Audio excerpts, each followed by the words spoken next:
અને મહત્વપૂર્ણ સમાચાર મહેસાણાથી સીલ કરેલો મુદ્દામાલ સગેવગે કરવામાં આવ્યો। વરિયાળીનો જથ્થો સગેવગે કરાયો। પોલીસ અને ફૂડ વિભાગે સીલ કર્યો હતો મુદ્દામાલ। લીલા કલરનો પાવડર ચડાવેલ વરિયાળીની બેગો પણ સગેવગે સીઝ કરાયેલ। ₹74.32 લાખનો મુદ્દામાલ સગેવગે કરી દેવાયો છે। ઊંઝાના રામપુરા દાસજ રોડ પર 4 ગોડાઉનમાંથી મુદ્દામાલ ગાયબ થઈ ગયો।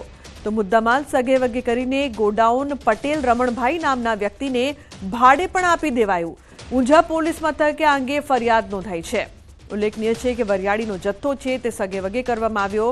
उल्लेखनीय छे के पोलीस मथके फरियाद पण नोंधावाई छे। सील करेलो मुद्दामाल कई रीते सगेवगे करवामां આવ્યો અને બીજા વ્યક્તિને ભાડે પણ આપવામાં આવ્યો।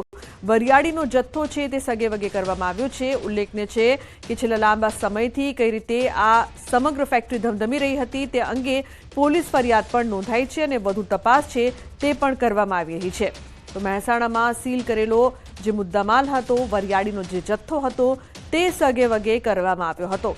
તો પોલીસ અને ફૂડ વિભાગે સીલ કર્યો હતો સમગ્ર મુદ્દામાલ અને પછી શું થયું તે અંગે તપાસ કરવામાં આવી રહી છે। એટલું જ નહીં પરંતુ मुद्दामाल सगेवगे करीने आ गोडाउन छे ते पटेल रमणभाई नामना व्यक्तिने भाड़े पण आपी देवायुं। केतन जोड़ाया छे વધુ માહિતી આપવા માટે। केतन શું છે વધુ અપડેટ આ સમગ્ર મામલે?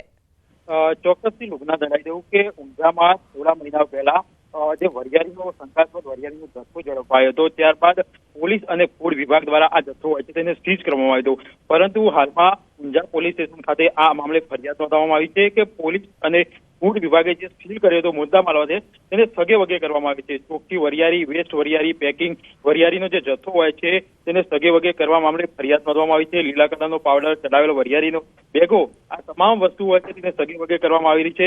આ મામલે ઊંઝા પોલીસ સ્ટેશન ખાતે ફરિયાદ નોંધી છે। પોલીસે આ મામલે હાલમાં તપાસ હાથ ધરી છે અને વધુ જે કાર્યવાહી હોય છે તે હાથ ધરવામાં આવી છે। બિલકુલ કેતન, આશ્ચર્યની વાત તો એ પણ છે સગેવગે કર્યા બાદ આ જ ગોડાઉન ભાડે પણ આપવામાં આવે છે, તે અંગે શું વધુ માહિતી છે? ચોક્કસથી આ જે ઘટના હોય છે તે ઓક્ટોબર 2024 થી એપ્રિલ 2025 દરમિયાન આ જે મુદ્દામાલ હોય છે તે સગેવગે કરવામાં આવ્યું હતું। ત્યારબાદ આ જે ગોડાઉન હોય છે તે ગોડાઉન અન્ય ને ભાડે પણ આપી દેવામાં આવ્યું। એટલે કહી શકાય છે કે એક બાજુ આ જે મુદ્દામાલ સગેવગે પણ કરાવી દેવામાં આવ્યો તો બીજી બાજુ ભાડાની આવક માટે તેમને બીજાને પણ પધરાવી દેવામાં આવ્યું, એટલે ભાડે આપી દેવાનું। સમગ્ર મામલે હાલમાં ઊંઝા પોલીસ સ્ટેશન ખાતે ફરિયાદ નોંધવામાં આવી છે। પોલીસે ફરિયાદ નોંધી આગળની જે કાર્યવાહી હોય છે તે કાર્યવાહી કરવામાં આવી છે। આજે સગેવગે માલ કરવામાં છે, ક્યાં છે, કોને વેચવામાં આવ્યો, સમગ્ર મામલે હાલમાં તપાસ કરવામાં આવી છે। બિલકુલ કેતન, આભાર સમગ્ર માહિતી બદલ। તો હાલ આ મામલે વધુ તપાસ કરવામાં આવી રહી છે। તો અન્ય સમાચાર, ભરૂચથી ભરૂચના સિટી સેન્ટરમાં મારામારીનો વિડીયો વાયરલ થયો છે। શોપિંગમાં બીજા માળ ઉપર મારામારીની ઘટના બની છે। બે યુવકો વચ્ચે મારામારીનો વિડીયો વાયરલ થયો છે। સિટી સેન્ટરમાં મારામારીની ઘટનાનો વિડીયો વાયરલ થતા સ્થાનિકોમાં ભય છે। બંને યુવકો વચ્ચે કયા મુદ્દે બબાલ થઈ તે જાણી શકાયું નથી। તો અન્ય સમાચાર, નવસારીથી ચેકડેમમાં ડૂબી જવાથી યુવકનું મોત નીપજ્યું। સરૈયા ગામમાં ચેકડેમમાં ડૂબવાથી મોત। ભારે જહેમત બાદ યુવકનો મૃતદેહ છે તે બહાર કાઢવામાં આવ્યો છે। યુવકને ડૂબતો જોઈને સ્થાનિક તરવૈયાઓએ શોધખોળ શરૂ કરી હતી। યુવક ઊંડા પાણીમાં ઉતરી જતા બની ઘટના। સુરતના 3 મિત્રો સરૈયા ગામ આવ્યા હતા। 3 પૈકી એક યુવક પાણીમાં ડૂબ્યો। મૃતદેહને સિવિલ હોસ્પિટલમાં પોસ્ટમોર્ટમ અર્થે ખસેડ્યો છે।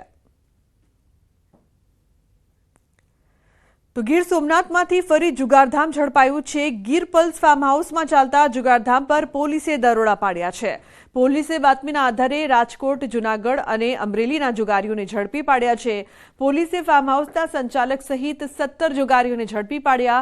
18 મોબાઈલ, 4 કાર સહિત 21.46 લાખનો મુદ્દામાલ પણ જપ્ત કરવામાં આવ્યો છે। તાલાલા પોલીસે દરોડા પાડતા ગીર સોમનાથ પોલીસ પર અનેક સવાલ ઉઠી રહ્યા છે। તો પોરબંદરમાં ગત ચોમાસે પાણીના નિકાલ માટે તોડવામાં આવેલા રસ્તાનું હજુ સુધી પુરાણ કરવામાં નથી આવ્યું। તત્કાલીન કલેક્ટરની બદલી થઈ જતા આશરે 500 મીટર જેટલો જે રસ્તે સાઈડમાંથી ખોદવામાં આવ્યો હતો તે હજુ પણ તે જ હાલતમાં જોવા મળી રહ્યો છે।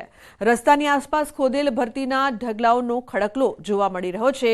તંત્રએ પતરા ઢાંકી સંતોષ માન્યો। ખોદેલા રસ્તામાં અનેક લોકો અને રખડતા પશુઓ પણ પડ્યા હોવાના બનાવ બન્યા છે। પરંતુ તંત્ર દ્વારા 7 મહિનાથી વધુ સમય વીતવા છતાં કોઈ કામગીરી કરવામાં આવી નથી। ગત ચોમાસે ભારે વરસાદ પડતા મોટાભાગનો વિસ્તાર જળમગ્ન થયો હતો, જેને પગલે જે તે વખતના તત્કાલીન કલેક્ટરે જાતે વરસાદી પાણીના નિકાલ માટે પોરબંદરની રાજાશાહી વખતની સાંઢિયા ગટરને શોધવા કમર કસી હતી. આ દરમિયાન સાંઢિયા ગટર બિરલા હોલથી લઈને સોનેરી મેડિકલ સુધી બ્લોક હોઈ પાણીનો નિકાલ થતો ન હતો. પાણીનો તાત્કાલિક નિકાલ કરવા રસ્તાને જેસીબીની મદદથી તોડી પાડવામાં આવ્યો હતો, તો સાંઢિયા ગટરને વહેલી તકે ઢાંકવા લોકોએ માંગ કરી છે. અંદર જે પેશકદમી કરવાની કોઈને હિંમત નથી. ગટરની અંદર જે ગટર બાથરૂમને સંડાસો બનાવી લીધા છે એ હિંમત નથી. એ લોકોને હેરાન કરવાના. આ લોકોને 2-4 લોકોને સાચવવા માટે કરીને આખી પોરબંદરની પ્રજા હેરાન થાય એવું આ કૃત્ય બંધ થવું જોઈએ અને તાત્કાલિક ધોરણે બંધ કરી અને વ્યવસ્થિત પાછી પાતું થાકી જે કંઈ હતી એ રીતે પોલીસમાં રાખી દેવી જેવી મારી માંગણી છે. આપણે હાલ અભ્યાસ થઈ રહેલ છે અને એના લેવલનો અભ્યાસ કરી અને જો ફેવરેબલ કન્ડિશન હશે તો આપણે એને રિસ્ટોર કરી અને ઉપયોગ કરવામાં આવશે. મેં કહ્યું એ પ્રમાણે હાલ આનો અભ્યાસ થઈ જ રહ્યો છે અને એનો નિર્ણય પણ અમે ટૂંક સમયમાં એની જે કમિટી જે જિલ્લા કલેક્ટરના આદેશથી બનેલી છે એ કમિટી સાથે પરામર્શ કરીને એનો